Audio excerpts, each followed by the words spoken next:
Hello दोस्त।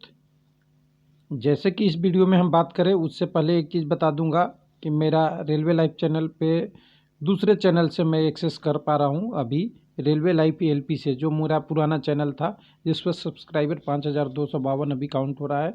तो actually original जो चैनल है उस पे हम अभी अपडेट नहीं कर पा रहे हैं, कुछ टेक्निकल एरर है हमारे तरफ से जिसके कारण नहीं हो रहे हैं। लेकिन इसमें हमने बताने का मतलब ये था कि हमने अभी जो वीडियो बनाया था थोड़ी देर पहले, उसमें हमने सारा रिजल्ट के बारे में बात कर लिया था कि कैसे कैसे क्या कहानी हो रही है, कौन खुशी है कौन दुख है क्या है।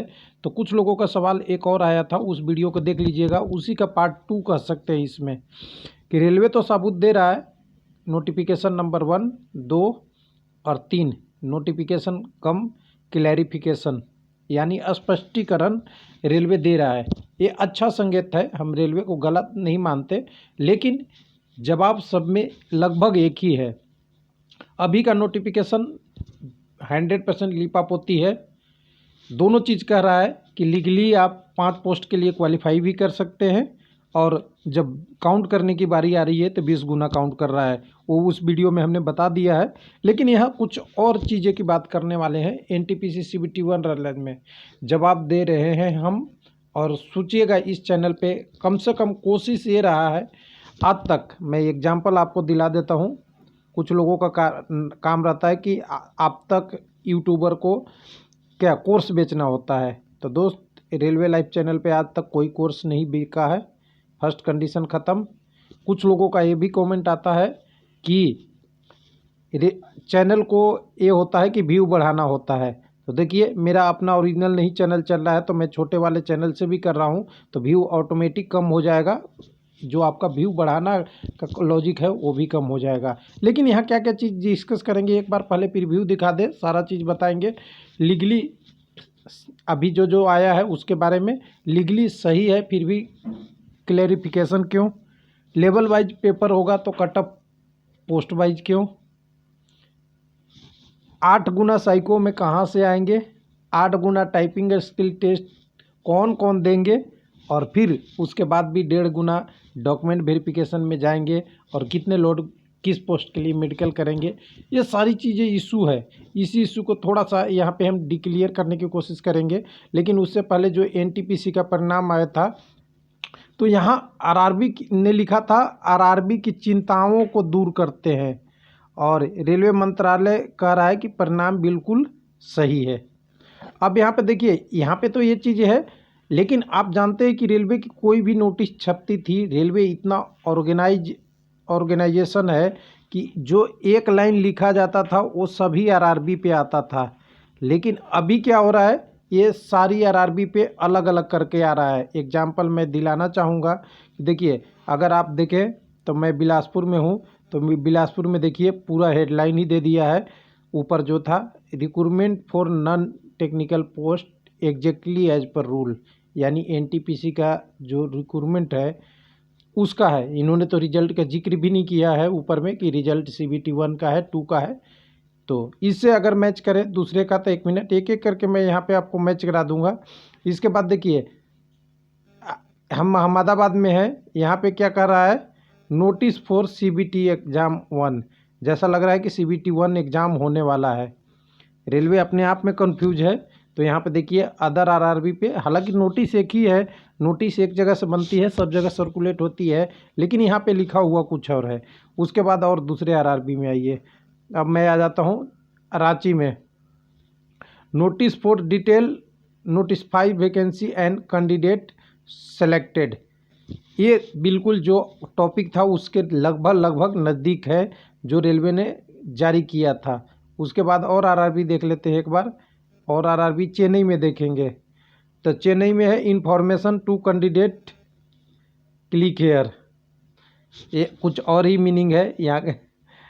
और उसके बाद एक और आरआरबी आ जाते हैं मुंबई में क्या दिया है, तो यहाँ पे दिया है click here few railway clarification on NTPC CBT 1 vacancy and number of candidate collect for CBT 2। Ranchi की तरह ये भी एक सही लॉजिक दिया है। और उसके बाद आप इलाहाबाद पे आएंगे, तो इलाहाबाद पे तो अभी अपडेट नहीं आया है, लेकिन पिछला वाला अपडेट था जो सबसे पहले 16 तारीख को आया था, यानी पहला नोटिस 16 को, PIB आया 18 को, और आपकी आज का थर्ड नोटिस जो आया है यानी फर्स्ट, सेकंड और यहाँ पे थर्ड आया है, ये आपका रेलवे का क्लियरिफिकेशन जो अलग अलग RRB पे अलग अलग नाम लिख के इन्होंने सर्कुलेट किया है, हालांकि डाटा एक ही है। चलिए अब यहाँ पे ये हो गया। इतनी देने के बाद RRB को इतनी, सबसे पहली तो क्वेश्चन है कि इतनी डिटेल देने की क्या ज़रूरत थी, जब इन्होंने देखिए सारी चीज़ लिख रखा है। 8 टाइम्स जाएंगे टाइपिंग स्किल टेस्ट में और 8 टाइम ही कैंडिडेट जाएंगे साइको टेस्ट में। 1 मिनट, कहाँ गया साइको टेस्ट में, कहाँ गया, 8 टाइम्स ही जाएंगे यहाँ पे भी, यहाँ पे 1 मिनट, साइको टेस्ट में CBT 2 के बाद जो सब कंप्यूटर बेस्ड होगा इसमें भी 8 गुना ही कैंडिडेट जाएंगे, इक्वल टू 8 टाइम यहाँ भी जाएंगे। अब यहाँ पे 8 टाइम कैंडिडेट ही टोटल वैकेंसी में लिया है लगभग जो पोस्टेज है, कौन सी पोस्टेज, जिसमें साइको एग्ज़ाम है, जिसमें टाइपिंग स्किल टेस्ट है, उसमें भी 8 ही गुना कैंडिडेट हैं।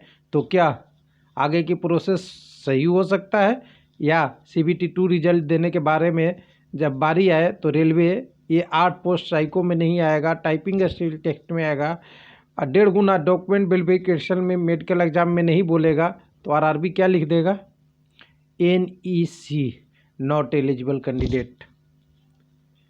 फिर जो CBT 1 पास किए हैं उनका जवाब क्या आएगा, बोलेगा मेरे साथ गलत हुआ है। यानी पहले CBT 2 के पास जो लोग थे, यानी मैं कह रहा हूँ कि CBT 2 से पहले, CBT 1 से पहले जो लोगों का भी प्रॉब्लम था, यानी 1.26 करोड़ लोग थे, और CBT 2 में तो 3 लाख से कम ही कैंडिडेट है।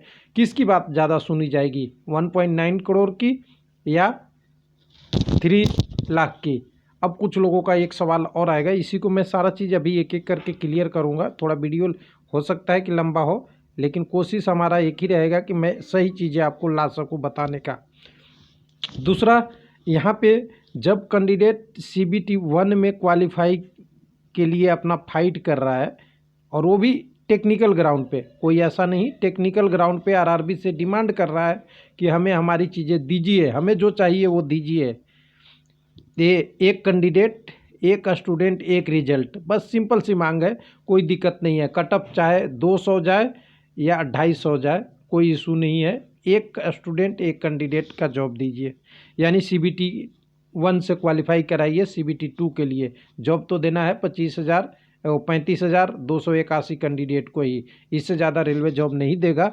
चाहे आप आगे बढ़िए चाहे पीछे बढ़िए, रेलवे एक अच्छा ऑर्गेनाइजेशन एंड वेल मैनेड है, सब कुछ चीज़ें ठीक है, तो इससे तो कम ही देगा, ज़्यादा तो देगा ही नहीं किसी हालत में। तो ये तो क्लियर है, ज़्यादा देगा तो फिर 4 साल 2 साल और इंतज़ार करना पड़ेगा। वो बात की बात छोड़िए, जो आगे की पैनल आती है, इंडेक्स पैनल आएगी, ये आएगी, रिप्लेसमेंट पैनल आएगी, छोड़ दीजिए उसकी बात। लेकिन 35,281 से ज़्यादा नहीं देगा, चाहे वो 7 लाख को ले या क्या हो। तो ये लीपापोती का जवाब कहाँ से इतना सारा शुरू हो रहा है, इसके बारे में हम बताते हैं। पहली वीडियो में हमने डिस्कस कर लिया है, जो हमने आपको शुरू में वीडियो में बताया था कि इससे पहले वाले वीडियो में है कि आपको एग्ज़ाम TCS ने इसका रिजल्ट बनाया, और TCS चाहेगा कि कम से कम एक कैंडिडेट को ले, जिससे उन्हें कम दिन में एग्ज़ाम ख़त्म हो जाए, कम कंप्यूटर सिस्टम इंगेज हो, ख़त्म बात। RRB क्या चाहेगा, RRB चाहेगा जो हमने अभी बात किया था, NEC नॉट एलिजिबल कैंडिडेट। क्यों? क्योंकि जब 8 गुना कैंडिडेट आपने CBT 1 में ही पास करा लिया है, तो CBT 2 में 8 गुना कैंडिडेट कैसे क्वालिफाई कराएंगे? सिंपल सी लॉजिक किसको नहीं समझ में आ रही है? तो कहेंगे कि नहीं, जो हमने 20 गुना टोटल कैंडिडेट लिए हैं, तो क्या 10+2 वाला को सही को दिलवा दीजिएगा, या 10+2 वाला के लिए लेवल 4 और 5 का एग्ज़ाम दिलवा दीजिएगा? नहीं दिलाइएगा। तो यहाँ बहुत सारी डिफिशेंसी है, यानी ये कंडीशन तो बिल्कुल एग्जिस्ट नहीं करता है कि जो आप कह रहे हैं कि जो अभी नोटिफिकेशन जारी करके बताया गया है कि नोटिफिकेशन, 1 मिनट मैं ओपन कर लूँ, यहाँ से वेबसाइट से ही लेना पड़ेगा, तो 1 मिनट कोई भी वेबसाइट से ले लेते हैं, यहाँ से ले लेते हैं, मैं 1 मिनट आ जाएगा आपके सामने ही। जो अभी इन्होंने डिटेल दिया है उसी की बात कर लेते हैं। तो यहाँ पे इन्होंने दिया है कि हम लीगली नहीं, यहाँ पे है ये वीडियो में, हम पिछले वीडियो में बताया था कि legally cannot bar any candidate to opting more than one category and post. एक से ज़्यादा कैटेगरी का ऑप्शन करने के लिए हम रोक नहीं सकते हैं, और ये कानूनी रूप से सही नहीं है, यानी इसको कानूनी रूप से बाध्य नहीं किया जा सकता है। सिंपल सी बात कह सकते हैं, यानी कानूनी रूप से बाध्य नहीं कर सकते हैं, सिंपल बात है, लीगली बाध्य नहीं है। तो यहाँ कैंडिडेट को 20 गुना क्यों दिखा रहे हैं? 7 लाख कैंडिडेट थोड़ी है, 7 लाख रोल नंबर है। और यहाँ पे ऊपर में आप लिख रहे हैं, यहाँ पे देखिए number of candidate short listed. Number of candidate short listed नहीं है, number of roll number short listed है। इसी को हम लिपापोती कह रहे हैं। और कैंडिडेट सब जानते हैं, one candidate on one result इसीलिए मांग रहे हैं क्योंकि यहाँ पे रोल नंबर की ये बात कर रहा है और यहाँ पे ऊपर कैंडिडेट लिख रहे हैं। कैंडिडेट नहीं आप लिए हैं, आपने रोल नंबर लिया है। 7,05,000 कैंडिडेट तो 8 गुना से 10 गुना, यानी टोटल अगर वैकेंसी का कहें तो टोटल वैकेंसी का कितना, यानी सिंपल सी बात है 3 लाख एक्चुअल में 3 से 3.5 लाख मैक्सिमम से मैक्सिमम कैंडिडेट है। अब दूसरे टॉपिक वाला को हम कवर कर लेते हैं वीडियो का। जो हमारा दूसरा टॉपिक क्या था इसमें, कि लीगली वेरीफाई करने की क्या ज़रूरत है। जब आप रिजल्ट लिए हैं तो आप बोल दीजिए कि मैं 3 ही लाख लिया हूं और 3 लाख में कितने कैंडिडेट 2 बार सेलेक्ट हुए, यानी 7 लाख के बदले हमने 3 लाख लिया, 4 लाख कैंडिडेट को बाहर कर दिया CBT 1 में। सिंपल सी सवाल है, क्योंकि आपने कहा कि मोर देन को हम लीगली बाउंड कर नहीं सकते, तो लिखिए ना कि मैं 3 ही लाख कैंडिडेट किया हूं और ये इसलिए किया हूं कि एक कैंडिडेट एक पोस्ट से ज़्यादा के लिए एलिजिबल है। सिंपल सी बात है, लेकिन यहाँ पे नहीं लिख रहे हैं, हर चीज़ को इधर से उधर बदल रहे हैं। जहाँ पे उन्होंने लिखते हैं कि लीगली हम बाइंड नहीं है, वहाँ पे नहीं लिखते, यानी यहाँ पे एक ही लाइन क्लियर होता है कि यहाँ पे ये पोस्ट, यहाँ पे नंबर ऑफ कैंडिडेट और नीचे में जो 20 गुना लिखा है ये सही मैच नहीं करता और कोई भी जस्टिफाई नहीं कराएगा। अब चलिए, यहाँ पे जस्टिफाई नहीं होता है। अब दूसरा आता है कि लेवल वाइज, आपने कहा कि लेवल वाइज, यहाँ क्या आप दिखा रहे हैं कि लेवल वाइज कैंडिडेट पास है, लेवल 2 में इतने पास है, तो क्या ये लेवल 2 की जितनी भी पोस्टेज हैं कि ये सब पास हैं क्या? नहीं पास होंगे, क्योंकि कट ऑफ आपकी किसके वाइज है? कट ऑफ पोस्ट वाइज है, यानी कैटेगरी वाइज है। यानी कैटेगरी में अगर लेवल 2 में 2 कैटेगरी या 3 कैटेगरी है तो कोई कैंडिडेट 1 में पास है, कोई 2 में पास है, कोई 3 में पास है और कोई सब में पास है। जितनी भी हो सकती है, हर कैटेगरी के लिए मैं बोल रहा हूँ, 5-6 सबके लिए। सबसे ज़्यादा कैटेगरी 5 नंबर में है। तो 13 कैटेगरी है, 13 का आपने कट ऑफ जारी कर दिया और कह रहे हैं कि रिजल्ट हमने कितने का लेना है? CBT 2 का। CBT 2 में कितने का? तो आप कह रहे हैं लेवल 2 का। लेवल 2 में ये दोनों पोस्ट के लिए फाइट करेगा या 2 पोस्ट के लिए फाइट करेगा या 1 पोस्ट का? क्लियरिफाई कर दीजिए। कट ऑफ तो पास किया है एक कैटेगरी का, आप एग्ज़ाम ले रहे हैं लेवल का, यहाँ भी गलत। सिंपल सी बात आ गया होगा, यानी लेवल गलत, यानी पोस्ट गलत। सबसे पहले मैं यही बोला था कि ये भी गलत।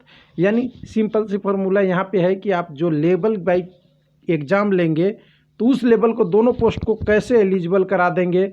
जब आपने post category wise cut off के रूप में लिया है। सिंपल सी यहाँ तीसरी लिपापोती। चौथी लिपापोती की और बात करने वाला हूँ मैं कि साइको टेस्ट। साइको टेस्ट में 10+2 वाले तो जाना नहीं है, आपको भी पता है, क्योंकि वो केवल लेवल 2 और लेवल 3 का एग्ज़ाम देंगे और साइको टेस्ट लेवल 6 का है।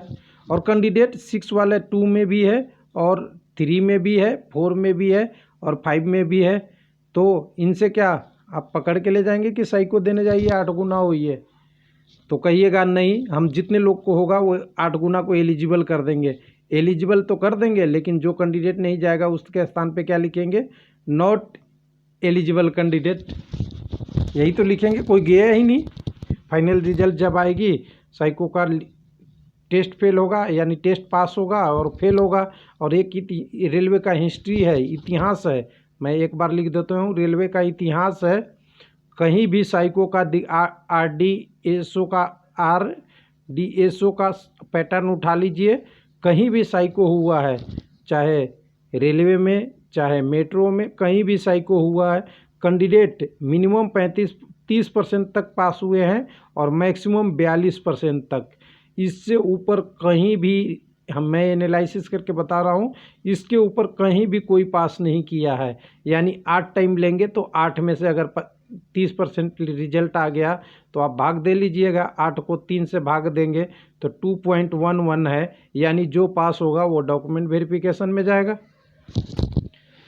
यहाँ पे यानी पहले तो 8 गुना कैंडिडेट पूरी रहते, आपने पूरा 20 गुना लिए होते, पहले ही 8 गुना से कुछ कम कैंडिडेट हो जाते, अब 40-42% पास भी होंगे तो 2-2.5 गुना कैंडिडेट रह जाएंगे और डॉक्यूमेंट वेरिफिकेशन में आपको 1.5 गुना बुलाना है। वैसे ही टाइपिंग स्किल टेस्ट में हमें एनालिसिस नहीं पता है कितने लोग पास होते हैं, क्योंकि आप जानते हैं कि 25 वर्ड पर मिनट और 30 वर्ड पर मिनट देना होता है। इंग्लिश में शायद 30 होता है, हिंदी में आपका 25 होता है। और कुछ लोग पूछते हैं कि टाइपिंग स्किल टेस्ट कितने में होता है, तो चलिए उनके लिए भी एक इस वीडियो में कवर ही कर लेते हैं। जो कैंडिडेट बार बार पूछते हैं कि टाइपिंग स्किल टेस्ट का क्या होता है, तो देखिए नोटिफिकेशन में क्लियर लिखा हुआ है दोस्त, अगर हिंदी में आप टाइप करते हैं तो 25 वर्ड पर मिनट आपको टाइप करना है, इंग्लिश में करेंगे तो 30 वर्ड पर मिनट टाइप करना है। और हिंदी की जो कुछ लोग बोलते हैं कि फ्रंट क्या होगा, टाइपिंग का क्या होगा, तो यहाँ पे देखिएगा हिंदी में जो होता है कुरुति देव या मंगल फ्रंट में आपको टाइपिंग के लिए वहाँ पे पर्सनल कंप्यूटर पे अवेलेबल रहेगा। अब टाइपिंग भी पहले होता था कि टाइपिंग मशीन पे होता था, और यहाँ पे आपका कंप्यूटर पे लिखा हुआ है पर्सनल कंप्यूटर पे भी होगा। तो यहाँ पे आप टाइपिंग टेस्ट वाले के लिए थोड़ी सी खबर थी, मैं इसको भी इसी में सम्मिलित कर लिया। जो आगे आने वाले दिनों में होगा, अभी बहुत टाइम है इसमें, तो जागा होगा तो डिटेल में हम बात करेंगे। तो सारी डिटेल अगर देखें तो इंग्लिश का तो आपका फ्रंट से ही रहेगा, इंग्लिश का भी। अब यहाँ पे यही सवाल उठता है कि जो लीवापोती करना है, अगर आप कहते हैं जैसा कि आपकी नोटिस कहती है कि अगर लीगली बाउंड है कि एक कैंडिडेट एक ही कैटेगरी में, एक से ज़्यादा कैटेगरी में पास हो जाएगा, तो प्लीज़ इसको हटा के 19 के जगह पे 8-10 गुना जो भी कैंडिडेट है ये लिख दीजिए। लीगली बाउंडेड आप भी नहीं है कि आप गलत चीज़ बताएं।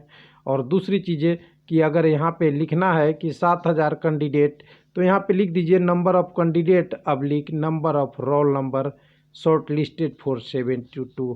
यानी कैंडिडेट को तो पूरा नहीं लिखिए, रोल नंबर ही लिख दीजिए, क्योंकि आपने रोल नंबर दिया है ना कि कैंडिडेट दिया है। और तीसरी कंडीशन तो मैंने बात कर ही ली थी ऑलरेडी कि जो आपने कट ऑफ दिया है पोस्ट वाइज, तो लेवल वाइज एग्ज़ाम क्यों। थैंक यू, धन्यवाद।